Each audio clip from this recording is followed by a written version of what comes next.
Now, what advice do you have for building interesting characters? Because I think there's character-driven movies and plot-driven movies. Would you agree on that?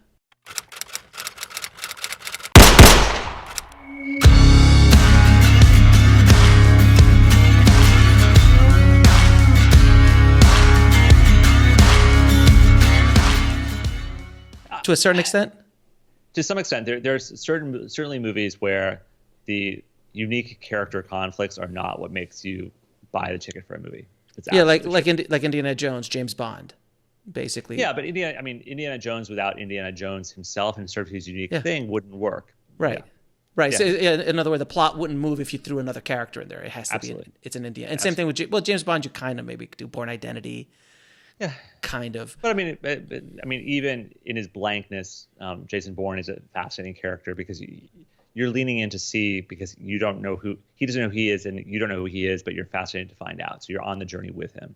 So what advice do you have for building interesting characters? Well, I think it's tailoring the right character for the world and the story you want to tell. So basically, you have to have a sense of what is the point of this story that I'm telling. Like, what is, be it sort of more of a plot engine, or be it a world you're building, figure out what that central question is, that thing that the movie is grappling with, and figure out who is the most interesting person to be driving the story, to be carried through the story.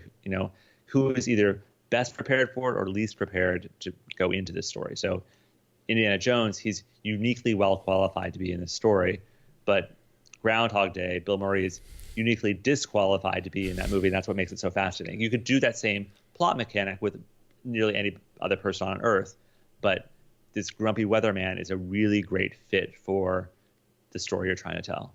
And was there ever a movie like Groundhog's Day prior to Groundhog's Day that did that? There were movies that repeated time.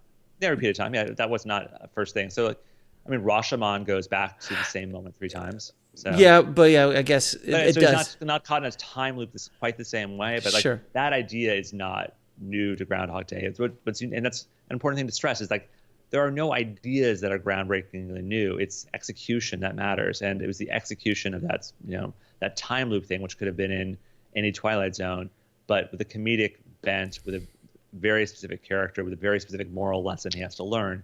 That's what makes Groundhog Day Groundhog Day.